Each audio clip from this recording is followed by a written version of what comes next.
এখন আমরা বলবো কাভার। পুরো জুড়ে আমার আসসালামু আলাইকুম ডিয়ার ভিউয়ার, সফটওয়্যারে আপনাকে স্বাগতম।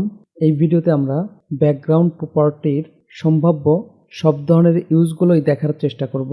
বিশেষ করে ব্যাকগ্রাউন্ড প্রপার্টির ক্ষেত্রে যেই ব্যাকগ্রাউন্ড ইমেজ প্রপার্টি নিয়ে আমরা এখানে কাজ করব।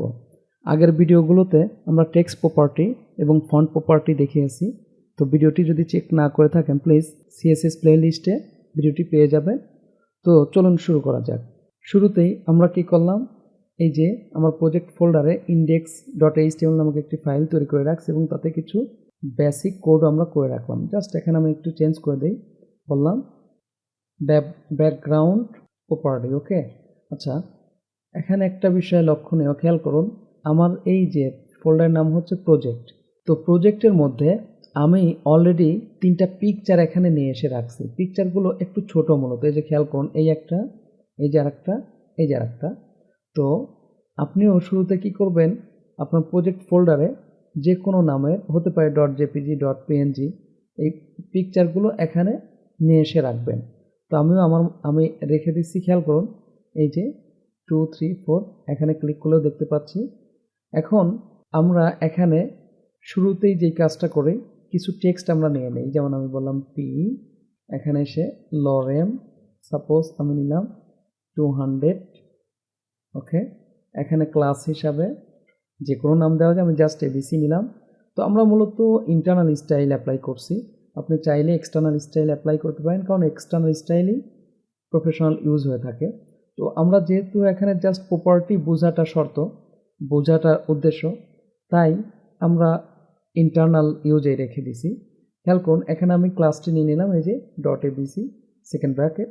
তো শুরুতেই আমি যে প্রপার্টি ইউজ করবো সেটা হচ্ছে ব্যাকগ্রাউন্ড কালার। খেয়াল করুন, আমি জাস্ট ব্যাকগ্রাউন্ড দিয়ে এখানে বললাম ইয়েলো, কন্ট্রোল এস।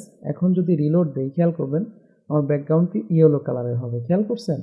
তো আমরা চাইলে এখানে অন্য কালারও দিতে পারি। আমি বললাম গ্রিন, এই যে খেয়াল করুন আমাদের লেখা ওই ব্যাকগ্রাউন্ডটি গ্রিন কালার হয়েছে।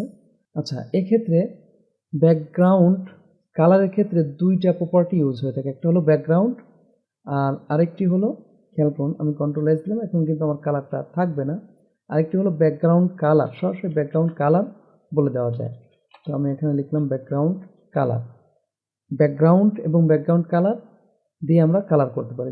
যেমন এখানে আমরা বললাম গ্রিন, খেয়াল করুন এখন কিন্তু গ্রিন হয়ে যাবে। খেয়াল করছেন? তো আমরা এখন ব্যাকগ্রাউন্ড ইমেজ ইউজ করবো, অর্থাৎ আমার এই লেখার ব্যাকগ্রাউন্ডে কি আসবে, পিকচার আসবে। তার জন্য আমরা যেই প্রপার্টিটি ইউজ করবো তার নাম হচ্ছে ব্যাকগ্রাউন্ড ইমেজ। খেয়াল করছেন? এখন ব্যাকগ্রাউন্ড ইমেজ ইউজ করতে হলে অবশ্যই আমাকে এখানে URL এটা নিতে হবে, তারপরে ফার্স্ট ব্র্যাকেট। ওকে, এরপরে আমরা ডাবল কোটেশন দিয়ে সবসময় কাজ করব, না দিলেও হয়, তবে ডাবল কোটেশন দিলে সুবিধা হচ্ছে যে আমার পিকচারের নামের মধ্যে কোনো স্পেস থাকলে সেটা সহজে নিয়ে নেবে। তো তাহলে আমরা ডাবল কোটেশন বা সিঙ্গেল কোটেশনের প্র্যাকটিসটাই এখানে রাখবো। ওকে, এখন এই জায়গায় মূলত আমাদের পিকচারের নামটা দেব কোথায়, এই যে ডাবল কোটেশনের ভিতরে। তো আমি শুরুতেই 2.png পিকচারটা দিয়ে দিচ্ছি, 2.png, কন্ট্রোল এস। খেয়াল করুন, এখন যদি আমি রিলোড দেই, এই যে দেখুন পিকচারটা আমার চলে আসছে। বেটার হয় এটাকে আমি ইয়েলো দিয়ে দিলাম। ওকে, তাহলে আমার পিকচারটা বুঝতে সুবিধা হবে। আচ্ছা, খেয়াল করেন আমার পিকচারটা অনেকবার আসছে। তো এক্ষেত্রে পিকচার যদি আমাদের ছোট হয় আর সেটা যদি পুরো স্ক্রিনকে ভরে আসতে হাজারোবার তাকে রিপিট করার দরকার হয়, সে হাজারোবার রিপিট হবে।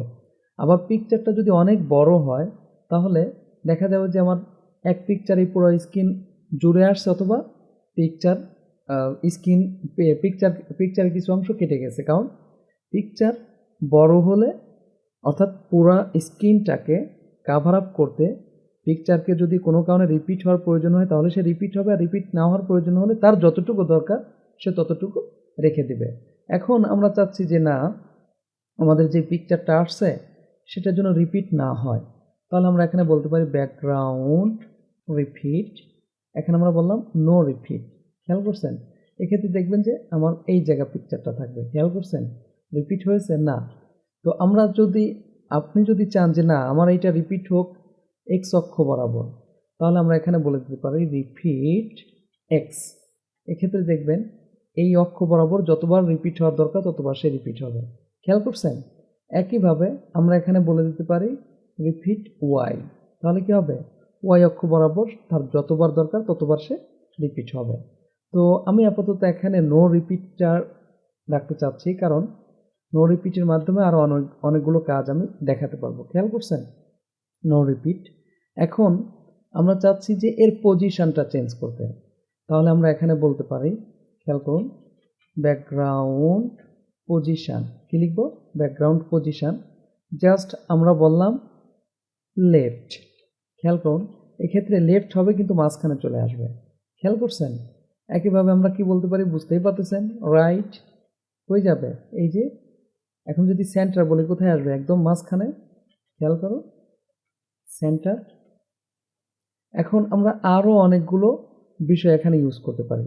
আমরা চাচ্ছি যে এটা টপে থাকুক। টপ যদি বলি তাহলে এখানে আসবে, বটম বলে নিচে আসবে, তাহলে আমরা বলি টপ। এই যে খেয়াল করুন একদম উপরে আসছে। একইভাবে আমরা এখানে বলতে পারি বটম। এই যে বটমে চলে আসছে। খেয়াল করছেন?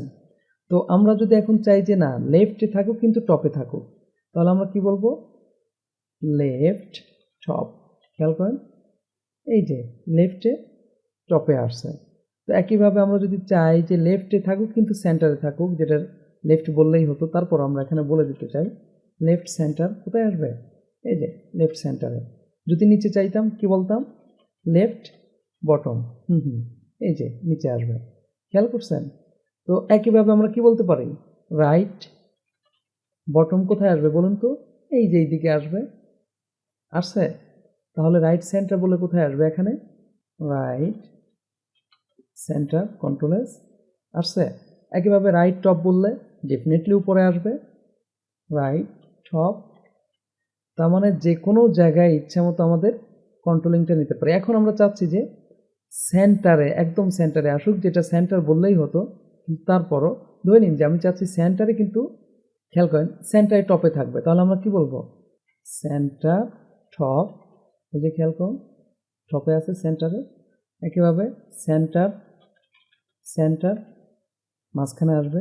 শুধু সেন্টার বলেও এটা আসতো, জাস্ট সেন্টার সেন্টার বলে দিলাম আমরা, আরও বেশি ওভার কনফার্ম। এবার যদি আমরা সেন্টার বটম বলি কোথায় যাবে বলুন তো? ডেফিনেটলি এই যে এই জায়গায় আসবে। খেয়াল করছেন? Centre bottom.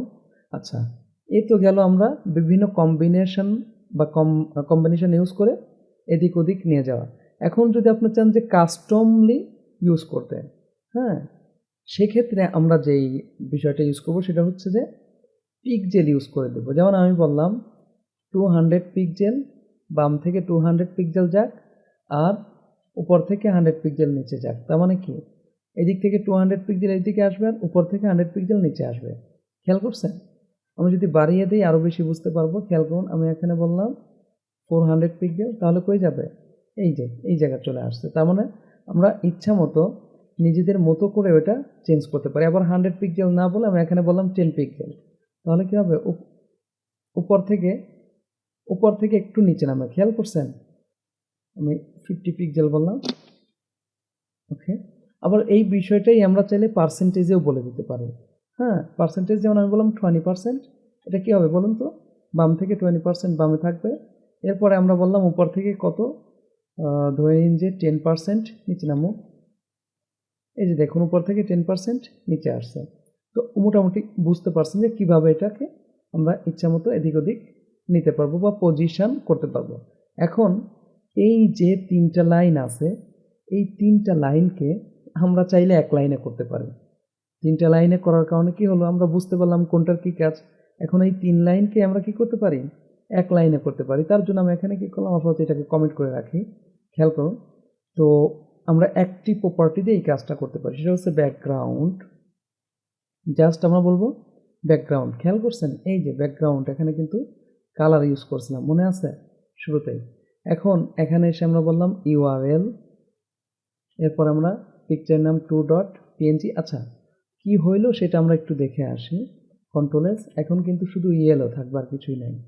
তো আমরা এখন 2.png, তারপর আমরা কি বলবো? নো রিপিট বা রিপিট এক্স ওয়াই ইচ্ছা মতো দিতে পারি। তারপরে কি বললাম?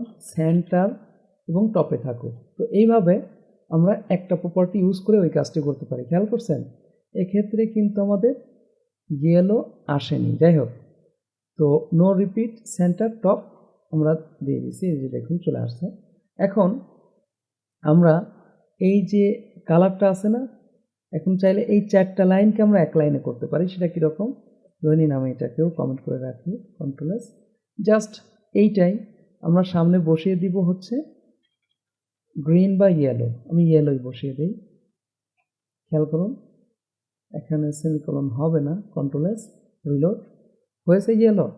তার মানে কি, এই 4টা প্রপার্টির কাজ আমরা একটা প্রপার্টির মাধ্যমেই করতে পারতেছি। ক্লিয়ার? তো আগে আমরা এটা বুঝে নিলাম, বা আমরা চাইলে ইন্ডিভিজুয়ালি ইউজ করতে পারি, আবার এভাবে এক লাইনেও করতে পারি। ওকে, আমরা এখন যেই বিষয়টি দেখব সেটা হচ্ছে যে, খেয়াল করুন, আমাদের যে এই যে ব্যাকগ্রাউন্ড তো নিলাম, ধরে নিন। এখন এইটা আমি একটু টেক্সট বাড়িয়ে নিই, তাহলে বোঝাতে সুবিধা হবে আমার। লরেম বললাম 1000 বা 2000 বলি, বেশি করে আমি নিয়ে নিলাম টেক্সট। ওকে, রিলোড। খেয়াল করুন, আচ্ছা আমি শর্টকাট ইউজ করছি, সেটা কিভাবে ইউজ করা যায়, এইটা সাবলাইম টেক্সটের ইউজটা আমি অলরেডি ভিডিও আকারে দেখিয়েছি। ভিডিওটি চেক করলেই বুঝতে পারবেন বা শিখতে পারবেন।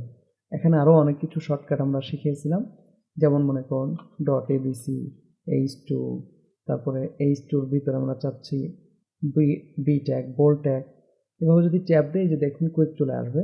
তো এর জন্য আমরা আমার যেই সাবলাইম টেক্সটের টিউটোরিয়ালটি আছে সেটা একটু দেখে নেবেন। ওকে, এখন আমরা চাচ্ছি যে আমাদের যেই ব্যাকগ্রাউন্ড পিকচারটি নিলাম, ওকে, এই যে এইটাকে আমরা এর সাইজটা কন্ট্রোল করতে চাচ্ছি। আচ্ছা খেয়াল করুন, তো সাইজ কন্ট্রোল করতে গেলে আমাদের যে প্রপার্টিটি ইউজ হবে সেটা হচ্ছে ব্যাকগ্রাউন্ড, আমরা বললাম ব্যাকগ্রাউন্ড সাইজ।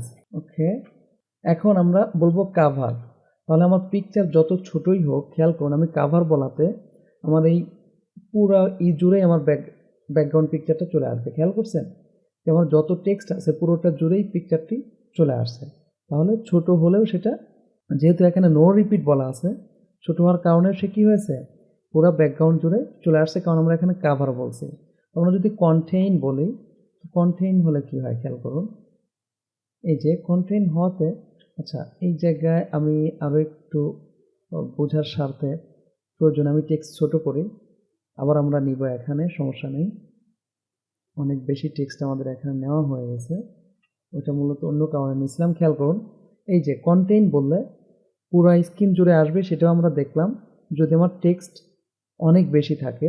আর না হয় টেক্সট যতটুকু আছে স্ক্রিনের মধ্যে যদি ফুল টেক্সট দেখায়, তাহলে টেক্সটের শুরু থেকে শেষ পর্যন্ত আমাদের কী করবে, কন্টেইন করবে, অর্থাৎ সে এতটুকু কভার আপ করবে। বুঝতেই পারছেন? এখন কন্টেইনের জায়গায় আমরা চাইলে আরও ইউজ করতে পারি ইনিশিয়াল। ইনিশিয়ালের কাজ হচ্ছে মূলত পিকচারটি যেমন ছিল এমনই, অর্থাৎ ডিফল্টে যেটা ছিল সেই সাইজটি এখানে আসবে। এখন আমরা যদি চাই যে না এইটাকে একটা সাইজে নিতে, তাহলে আমরা বলবো এরকম ইচ্ছামতো পিক্সেল দিতে পারবো। খেয়াল করুন, আমি 200 পিক্সেল দিছি, তো 200 পিক্সেল দেওয়াতে হাইট উইথ সে তার একটা রেশিও, উইথ তো 200 পিক্সেল নিছে, কিন্তু হাইটটা তার রেশিওতে নিছে। একইভাবে এখানে আমরা চাইলে নিজেরা কন্ট্রোল করে বলে দিতে পারি যে 300 পিক্সেল উইথ হোক আর 100 পিক্সেল হাইট হোক। খেয়াল করুন, এই যে 300 পিক্সেল উইথ হয়েছে, 100 পিক্সেল হাইট হয়েছে। তো এই জায়গায় আমরা চাইলে আবার পার্সেন্টেজও ইউজ করতে পারি, যেমন আমি বললাম 20% উইথ আর 50% হাইট। খেয়াল করুন, এই যে দেখুন আমার যে লেখা আছে তার 50% কী হয়েছে, হাইট সে নিয়ে নিছে, আর 20% সে উইথ নিয়েছে। তো আশা করি ব্যাকগ্রাউন্ড সাইজ বুঝতে পারছেন। এখন আমরা ব্যাকগ্রাউন্ড অ্যাটাচমেন্ট একটি আছে, সেটা আমরা দেখব। ওকে, এটাকে আমি আপাতত, আচ্ছা যা আছে তাই থাক, আমি এখানে কিছু টেক্সট নিয়ে নেই, লরেম 2000। খেয়াল করুন অনেকগুলো টেক্সট এখানে আমার নেওয়া আছে, আমি রিলোড দিই, ওপেনিং ব্রাউজার। আচ্ছা এখানে কিন্তু আমরা এটা না দিয়ে এটা নিতে পারি, পার্সেন্টেজ না দিয়ে আমরা পিক্সেলে নিতে পারি, যেমন আমি 200 পিক্সেল 100 পিক্সেল বললাম, কারণ পার্সেন্টেজ দিলে সে লেখার আমার যেই টেক্সট আছে সেই টেক্সটের পার্সেন্টেজে সে নিয়ে নেবে। ওকে, খেয়াল করুন এক্ষেত্রে আমরা চাচ্ছি যে আমার এই পিকচারটা কি হোক, আমি স্ক্রল করলেও যেন সে এখানে থেকে যায়। তার জন্য আমরা ইউজ করব ব্যাকগ্রাউন্ড ব্যাকগ্রাউন্ড অ্যাটাচমেন্ট। ওকে, এরপর আমরা বলবো ফিক্সড। খেয়াল করুন, কন্ট্রোল এস, রিলোড দিই। খেয়াল করেন, এখন যদি আমরা এইভাবে স্ক্রল করেও আমাদের পিকচার কিন্তু ঠিকই তার জায়গায় রয়ে গেছে। খেয়াল করছেন? তো খুব ইজিলি আশা করি বুঝতে পারছেন। ওকে, এখন আমরা যেই বিষয়টা দেখব সেটা হচ্ছে যে, খেয়াল করুন, বিষয়টি অনেক সময় ইউজ হয়ে থাকে। তো আমি এইটাকে আপাতত কেটে দিলাম। আমার যেই লেখা নিয়েছি এটাকেও একটু ছোট করে নেই, জাস্ট বোঝার স্বার্থে। এটা অনেক বেশি ইম্পর্ট্যান্ট একটা বিষয় আমরা এই মুহূর্তে দেখব। খেয়াল করুন, কন্ট্রোল, ওকে, চলে আসছে। তো এখানে আমি বললাম উইথ, আমরা চাইলে উইথ নিতে পারি। আমি বললাম 300 পিক্সেল। এক্ষেত্রে কী হবে, এই যে এবিসি পিটা আছে না, সেটা 300 পিক্সেলের মধ্যে আসবে। এই যে দেখুন 300 পিক্সেলের ভিতরে উইথ আসছে। আমরা চাইলে বাড়িয়ে দিতে পারি, বললাম 600 পিক্সেল। খেয়াল করুন, এই যে 600 পিক্সেলের ভিতরে আসছে। আর এখানে যদি আমরা চাইতাম টেক্সট, এ বিষয়ে আমরা অলরেডি শিখছি। টেক্সট অ্যালাইন, জাস্টিফাই বললে কী হতো, উভয় দিকে সমান হয়ে আসতো। ওকে, এরপর আমরা চাইলে হাইট এখানে ইউজ করতে পারি। আচ্ছা, প্রপার্টি ইউজ করার ক্ষেত্রে কোনো হায়ারার্কি নেই, তবে নিচেরটা একই প্রপার্টি যদি নিচে একটা ইউজ করে উপরে আর একটা ইউজ করে থাকি, তাহলে নিচেরটাকে সে প্রায়োরিটি দেবে। এখানে হাইট বললাম ধরে নিন 300 পিক্সেল। ওকে, এবার খেয়াল করুন, এই যে হাইটটা 300 পিক্সেল হয়েছে, কিন্তু হয়েছে কিনা তা আমরা বুঝতে পারিনি। তার জন্য আমরা যে কাজটি করতে পারি, আমরা বর্ডার দিতে পারি। কি দিব, বর্ডার বললাম, আমি একটু বাড়িয়ে দেই, 10 পিক্সেল, সলিড, আমি বললাম ব্লু। ওকে, কন্ট্রোল এস, খেয়াল করুন, এই যে দেখুন আমার বর্ডারটা চলে আসছে, লেখা কিন্তু আমার পার হয়ে গেছে। তো লেখা যদি আমরা ভিতরে আনতে চাই তাহলে আমরা বলবো, লেখা যদি যতটুকু পার হয়ে গেছে সেটুকুকে যদি আমরা কেটে দিতে চাই তাহলে বলবো ওভারফ্লো। তো এই বিষয়ে সামনের ভিডিওতে আমরা অলরেডি আলোচনা করেছি, ভিডিওগুলো দেখলেই বুঝতে পারবেন। তাহলে ওভারফ্লো আমরা যদি এখানে হিডেন বলি, খেয়াল করুন, এক্ষেত্রে কিন্তু এই যে সাইডে যে লেখাগুলো বের হয়ে গেছে সেগুলো আর দেখা যাবে না, চলে আসছে। আচ্ছা, আমরা এখানে প্যাডিং নিলে যেটা হবে, আমি ধরে নিন 25 পিক্সেল বললাম। এক্ষেত্রে এই বর্ডার থেকে লেখাগুলো আমার 25 পিক্সেল দূরে চলে আসবে। খেয়াল করছেন, এই যে 25 পিক্সেল দূরে আসছে, আর নিচে যেহেতু ওভারফ্লো ছিল তাই এটা এরকম দেখাচ্ছে। যাই হোক, বুঝতে পারছেন। তো এখানে মূল উদ্দেশ্য যে ব্যাকগ্রাউন্ড ইমেজ এখানে আমরা কিভাবে কাজ করব সেই জিনিসটা আমার দেখানো। তো চলুন আমরা ব্যাকগ্রাউন্ড ইমেজ নিয়ে কাজ করি। তাহলে আমি বললাম ব্যাকগ্রাউন্ড, আমরা জানি কি বলবো, ইমেজ। আমি সরাসরি ইমেজই নিয়ে নিলাম, ওই যে শুরুতে যেটা করছিলাম এইটাই। আমি এটাকে কপি করে নিই এখান থেকে। Okay, control C, control V, control S, reload দিই। এই যে আমার পিকচারটা চলে আসছে। আমি যেই জিনিসটা এখানে দেখাতে চাচ্ছি সেটা হচ্ছে যে ব্যাকগ্রাউন্ড অরিজিন নামক আরও একটি প্রপার্টি আমাদের আছে, সেটা হচ্ছে ব্যাকগ্রাউন্ড অরিজিন।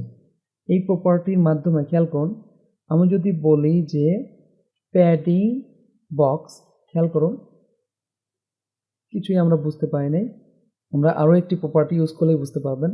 আমরা বললাম কন্টেন্ট বক্স। আচ্ছা বলুন তো, আমার এই কন্টেন্টের, আমার এই বক্সের ভিতরে কন্টেন্ট শুরু হয়েছে কোথা থেকে?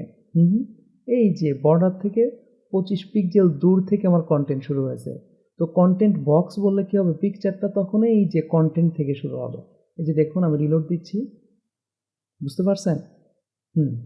তো বেটার হয় এখানে আরও একটা জিনিস ইউজ করা যাবে, সেটা হচ্ছে বর্ডার বক্স। ওকে, বর্ডার বক্সের কাজ কি বলুন তো? ডেফিনেটলি বর্ডার থেকে। আচ্ছা, এই জায়গায় বেটার হয় আমি সলিড না বলে ডাবল বলি, আমরা তো আগেই শিখেছি। এই যে দেখুন তো, আমার পিকচারটা শুরু হয়েছে কোথা থেকে, একদম বর্ডার থেকে। কিন্তু যদি আমরা এখানে বলতাম প্যাডিং বক্স, তাহলে কোথা থেকে শুরু হতো? এই যে প্যাডিং থেকে। তার মানে প্যাডিংটা তো শুরুই হয়েছে এখান থেকে, অর্থাৎ বর্ডারের পরে প্যাডিং থেকে। একইভাবে আমরা কি দেখলাম, কন্টেন্ট বক্স হলে তো আমরা বুঝতেই পারছি সেটা কোথা থেকে শুরু হবে, এই যে আমাদের কন্টেন্ট থেকে, রাইট? খেয়াল করছেন তো, আমরা এখানে কিন্তু মোটামুটি 3 ভাবে ইউজ করতে পারি। তো এই ব্যাকগ্রাউন্ড অরিজিনের কাজটাই আবার এখানে আমরা চাইলে ইউজ করতে পারি ব্যাকগ্রাউন্ড ক্লিপ। ওকে, তো ব্যাকগ্রাউন্ড ক্লিপে মোটামুটি সেম কাজটাই করবে, তবে একটু পার্থক্য আছে, সেটা বুঝতেই পারছেন। তো ব্যাকগ্রাউন্ড অরিজিনের কাজ আমরা বুঝতে পারছি এবং ব্যাকগ্রাউন্ড ক্লিপের কাজও আমরা কিছুটা বুঝতে পারছি। তো এই হলো প্রয়োজনীয় ব্যাকগ্রাউন্ড প্রপার্টি। আশা করি বুঝতে পারছেন। যদি ভিডিওটি ভালো লেগে থাকে প্লিজ লাইক করবেন, কমেন্ট করে আপনার অনুভূতি জানাবেন এবং সাবস্ক্রাইব করে না থাকলে চ্যানেলটিতে সাবস্ক্রাইব করে চ্যানেলটির সাথে থাকবেন। পরবর্তী ভিডিওতে দেখা হচ্ছে। আল্লাহ হাফেজ।